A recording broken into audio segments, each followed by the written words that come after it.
Assalamualaikum warahmatullahi wabarakatuh. Salam sejahtera bagi kita semua. Terima kasih kepada Bapak Irwan Suyanto dan Ibu Berti Dwi Rahmawati selaku dosen pengampu mata kuliah Psikologi Industri. Perkenalkan, saya Taufik Nur Ahsan NIM 1221 80048 dan teman saya Tila Urbana Satya Kuraga NIM 1221 80054. Di sini kami akan mempresentasikan mengenai tenaga kerja di lingkungan perusahaan pada PT Nyonya Menir. Tugas ini sebagai pemenuhan tugas besar ujian tengah semester mata kuliah Psikologi Industri. Studi kasus yang diangkat kali ini adalah hasil penelitian menunjukkan bahwa proses rekrutmen karyawan pada PT Nyonya Menir terbagi menjadi dua, yaitu perekrutan eksternal dan perekrutan internal. Proses yang dilakukan meliputi wawancara, tes psikologi, dan tes praktik. Setelah itu, calon pelamar dapat mengisi formulir karyawan dan jika sesuai atau memenuhi, maka akan dipanggil kembali dan dilakukan masa percobaan kerja selama 3 bulan. Dalam penempatan karyawan, yang menjadi pertimbangan adalah yang nantinya akan dikerjakan oleh karyawan tersebut. Kemudian, rekrutmen tenaga kerja. Dalam rekrutmen tenaga kerja dibagi menjadi dua, yaitu perekrutan untuk jabatan yang tinggi atau manajer dan perekrutan untuk karyawan biasa atau bukan jabatan tinggi.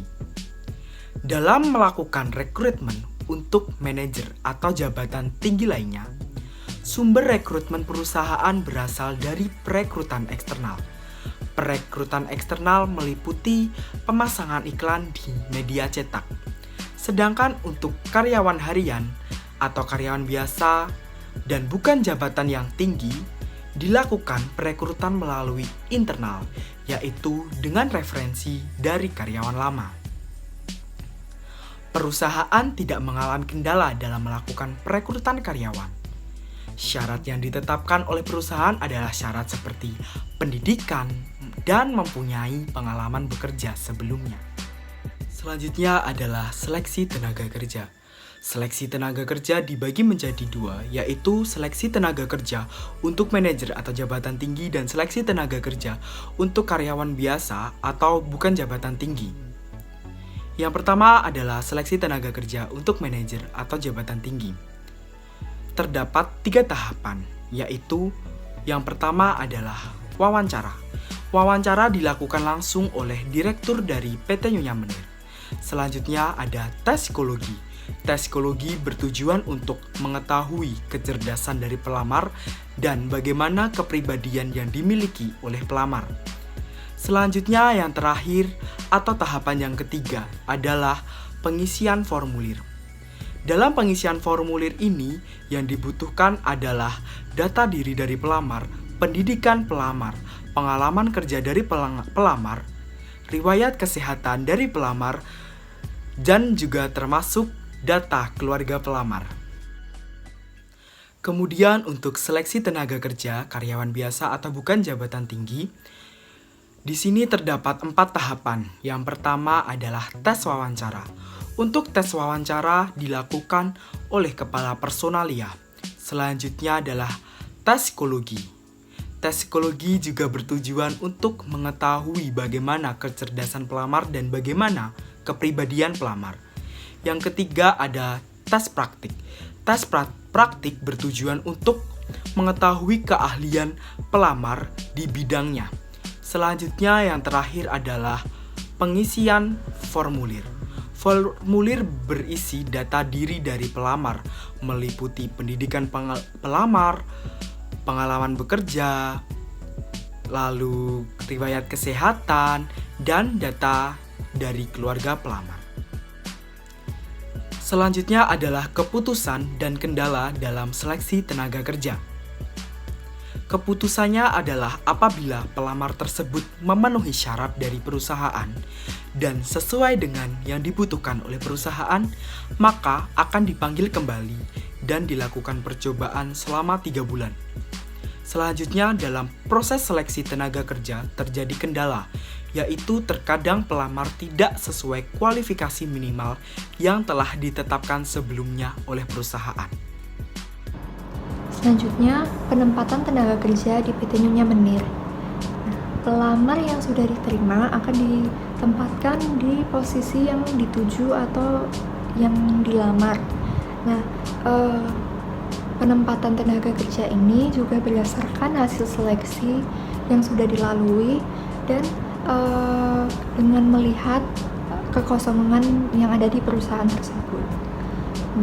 Tenaga kerja baru akan melalui sosialisasi dan orientasi serta melakukan pengenalan dengan tenaga kerja lama. Hal ini dilakukan agar tenaga kerja baru dapat beradaptasi secara cepat dan mengenal perusahaan lebih dalam. Berikutnya, pendidikan tenaga kerja di PT Nyonya Menir. Nah, di perusahaan ini, penempatan posisi jabatan itu setara dengan pendidikannya. Semakin tinggi pendidikan, maka semakin tinggi posisi atau jabatan di PT Nyonya Menir. Nah, dalam perusahaan ini tidak ditentukan minimal pendidikan untuk karyawan yang melamar. Bahkan karyawan baru yang diterima tidak sedikit yang tidak mempunyai kemampuan secara penuh untuk melaksanakan tugas-tugas pekerjaan mereka.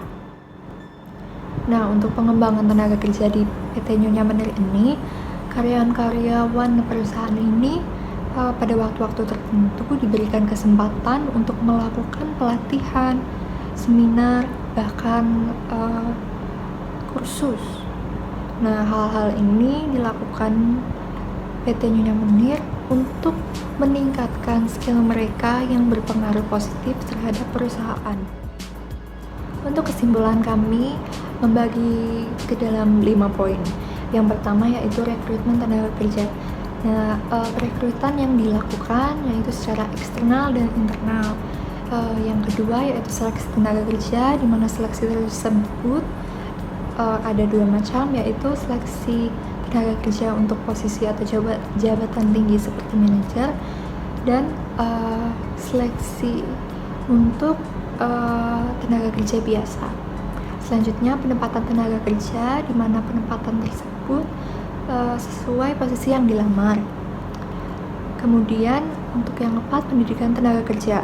Semakin tinggi pendidikan tenaga kerja, maka semakin tinggi posisi atau jabatan di perusahaan tersebut. Dan yang terakhir yaitu pelatihan dan pengembangan tenaga kerja, yang mana karyawan diberikan kesempatan untuk mengikuti pelatihan, kursus, bahkan seminar. Berikut merupakan saran-saran yang dapat dilakukan oleh PT Nyonya Menir.